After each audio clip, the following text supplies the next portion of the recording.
Assalamualaikum warahmatullahi wabarakatuh. Izin memperkenalkan diri, nama saya Dimas Ardian, NIM 33321900060, kelompok RL30 dari Fakultas Teknik, jurusan Teknik Elektro, Universitas Sultan Ageng Tirtayasa. Di sini saya akan membahas tentang materi praktikum rangkaian listrik unit 8, yaitu rangkaian resonansi. Sebelum kita membahas materinya, ada beberapa tujuan yang harus tercapai setelah dilakukannya praktikum unit 8 ini. Tujuan yang pertama adalah mempelajari sifat rangkaian RLC, lalu mempelajari resonansi seri dan resonansi paralel. Yang ketiga adalah dapat membedakan sifat resonansi seri dan resonansi paralel. Dan yang keempat adalah dapat menghitung dan atau memperkirakan frekuensi resonansi rangkaian RLC. Lalu langsung saja kita membahas tentang materinya. Saya membagi dua materinya menjadi dua jenis, yaitu rangkaian RLC dan tentang resonansi.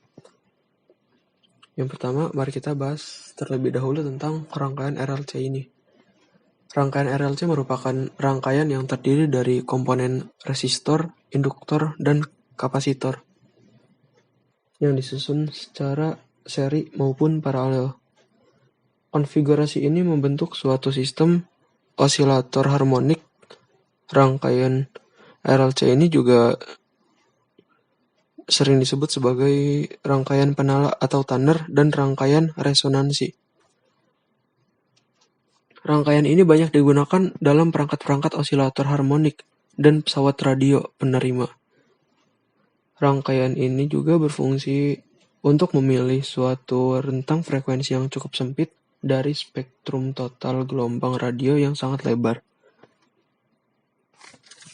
Tinjau sebuah rangkaian yang terdiri dari hambatan resistor, lalu ada induktansi dan kapasitor yang terhubung secara seri dan dihubungkan dengan sebuah sumber tegangan yang berubah terhadap waktu.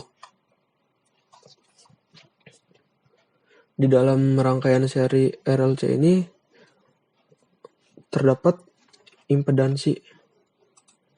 Impedansi adalah hasil gabungan dari nilai resistor dan reaktansi dalam rangkaian AC atau rangkaian arus bolak-balik.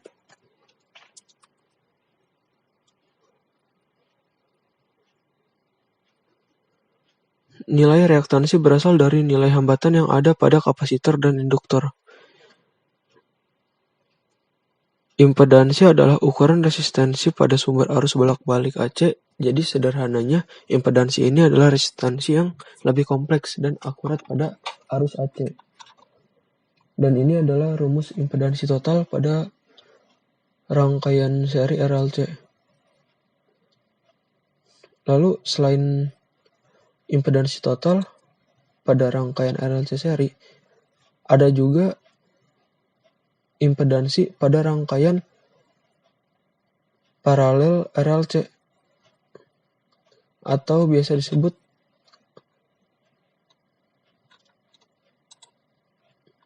admitansi. Berikut ini adalah rumusnya. Nah, admitansi ini terjadi saat suseptansi kapasitif dan induktif saling meniadakan karena nilainya itu sama. Nah, setelah kita mengetahui tentang rangkaian RLC, mari kita lanjut membahas tentang resonansi. Resonansi ini dibagi menjadi dua, yaitu resonansi seri dan resonansi paralel. Yang pertama, kita membahas tentang resonansi seri. Resonansi seri adalah peristiwa di mana saat komponen induktif dan kapasitif mempunyai nilai yang sama dan saling meniadakan di dalam suatu rangkaian. Rangkaian resonansi seri ini salah satu rangkaian yang terpenting yang digunakan dalam rangkaian listrik dan elektronik. Mereka dapat ditemukan dalam berbagai bentuk seperti pada filter listrik AC, filter kebga di rangkaian penyetelan radio dan televisi yang menghasilkan rangkaian penyetelan yang sangat selektif untuk menerima saluran frekuensi yang berbeda. Dan berikut ini adalah gambar rangkaian RLC-nya yang dihubung menggunakan rangkaian seri. Lalu setelah itu, ini adalah rumus yang terdapat pada resonansi seri. Dari persamaan tersebut, untuk reaktansi induktif, jika frekuensi atau induktansi ditingkatkan, nilai reaktansi induktif keseluruhan induktor juga akan meningkat. Terlihat dari rumus reaktansi kapasitif ini. Lalu ketika frekuensi mendekati tak terbatas, reaktansi induktor juga akan meningkat menuju tak terbatas dengan elemen rangkaian yang bertindak seperti rangkaian terbuka. Namun ketika frekuensi mendekati 0 atau DC, reaktansi induktor akan berkurang menjadi 0, menyebabkan efek sebaliknya bertindak seperti konslet. Ini berarti bahwa reaktansi induktif adalah proporsional terhadap frekuensi dan kecil pada frekuensi rendah dan tinggi pada frekuensi lebih tinggi. Dan ini ditunjukkan dalam kurva berikut ini. Nah, ini kurvanya, yaitu tentang reaktansi induktif terhadap frekuensi. Grafik ini adalah termasuk ke dalam kategori kurva garis lurus. Nilai reaktansi induktif dari sebuah induktor meningkat secara linear seiring dengan meningkatnya frekuensi yang melintasi induktor. Oleh karena itu, reaktansi induktif ini adalah positif nilainya dan berbanding lurus dengan frekuensi. Hal yang sama juga berlaku untuk rumus reaktansi kapasitif seperti yang ada di gambar ini.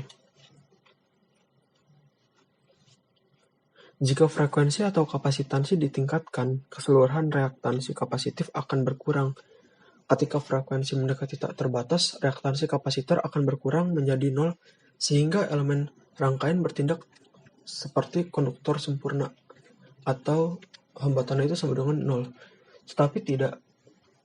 Tetapi ketika frekuensi mendekati tingkat 0 atau DC, reaktansi kapasitor akan dengan cepat meningkat hingga tak terbatas yang menyebabkan bertindak seperti resistansi yang sangat besar, menjadi lebih seperti kondisi rangkaian terbuka. Nah, ini adalah grafik reaktansi kapasitif terhadap frekuensi. Grafik ini termasuk dalam kurva hiperbolik. Nilai reaktansi dari kapasitor memiliki nilai yang sangat tinggi pada frekuensi rendah, tetapi dengan cepat berkurang dengan meningkatnya frekuensi. Oleh karena itu, reaktansi kapasitif bernilai negatif dan berbanding terbalik dengan frekuensi. Kita dapat melihat bahwa nilai-nilai resistensi ini bergantung pada frekuensi supply. Pada frekuensi yang lebih tinggi, XL tinggi, dan pada frekuensi XC itu tinggi. Maka harus ada titik frekuensi di mana nilai XL ini sama dengan nilai XC yang ada. Lalu berikutnya, ini adalah grafik dari frekuensi resonansi seri. F ini satuannya Hertz, L ini Henry, dan C itu Farad. Resonansi listrik terjadi dalam rangkaian AC ketika dua reaktansi yang berlawanan dan sama-sama membatalkan satu sama lain dengan XL sama dengan XC. Dan titik yang ada pada grafik itu terjadi pada saat dua kurva reaktansi saling bersilangan. Nah, setelah kita mengetahui tentang resonansi seri, maka kita lanjut ke resonansi paralel. Resonansi paralel ini adalah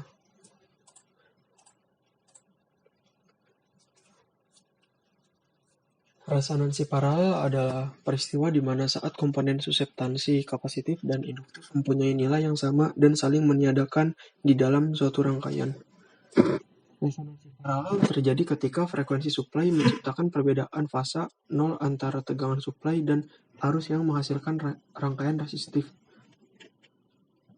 Dalam banyak hal, rangkaian resonansi paralel sama persis dengan rangkaian resonansi seri. Keduanya adalah jaringan 3 elemen yang mengandung dua komponen reaktif yang menjadikannya rangkaian urutan kedua. Keduanya dipengaruhi oleh variasi frekuensi suplai, dan keduanya memiliki titik frekuensi di mana kedua komponen reaktifnya saling membatalkan sehingga dapat mempengaruhi karakteristik rangkaian tersebut. Kedua rangkaian ini memiliki titik frekuensi resonansi. Lalu ini adalah gambar dari rangkaian RLC paralel.